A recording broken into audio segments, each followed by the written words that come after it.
It called for me to give this man, Mike Tyson, the credit he deserves that night. That particular night, he was as good as any heavyweight in the history of the sport on that particular night. That's why he did what he did to Spinks. He was that good. He was controlled. He was calm. He was supremely confident. Customato, my mentor, once told me, Teddy, I've only seen two people in the history of the sport supremely confident. Sugar Ray Robinson, the original, and Muhammad Ali.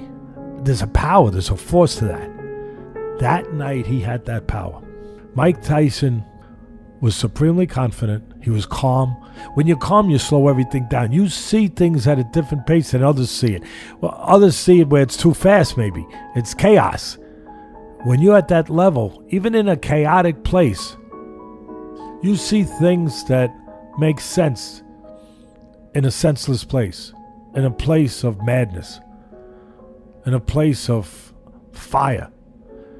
You're calm. You're in your moment. You're in your element. You're calm in an uncalm place.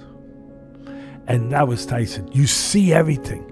You might see a twitch on the guy's shoulder before he's about to throw a jab. You might see just a twitch of a muscle. Nobody sees that. Nobody sees that. But when you're in that place, you see it. And Tyson was that man. There's very few. That night, and he already had all the physical attributes. Very few people have it. That power, the speed. He could make you miss. He could explode a punch on you, create an opening.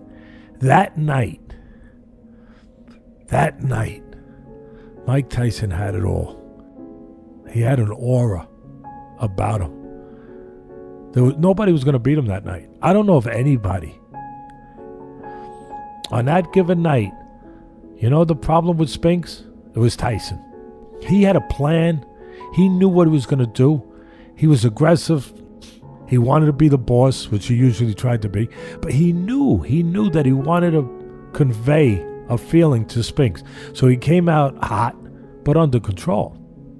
He came out fast, but calculating. So he came out and he wanted the guy to be on his back foot. He wanted him to be moving so he wouldn't be set for that right hand.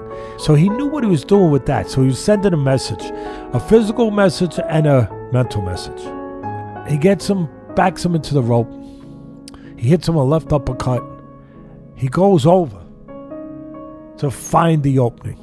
He goes over, knowing the reaction of that punch is going to cause something and leave an opening over here. So he goes over and he finds the body, hits him in the body, boom, down.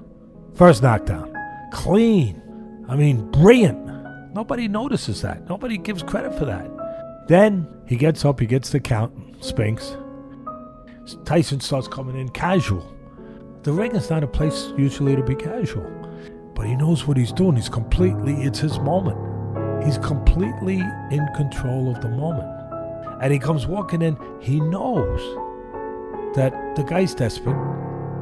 He's going to throw his Sunday punch to Spinks Jinx, the right hand. He knows. So he goes in there, and as he throws it, he makes it miss. Bang! In a millisecond, counters back with his own right hand. Because he knew it was coming. He actually tried to beat him with a left hook, and he slipped on, bang! And he goes, he's down. Spinks never saw the punch. Mm-hmm. It was brilliant. It was perfect. That night, he was Jack Dempsey, he was Joe Louis. Go ahead, pick your guy, George Foreman, Joe Frazier. He was all of that. He was that good. Mike Tyson that night was as good as any heavyweight on any night.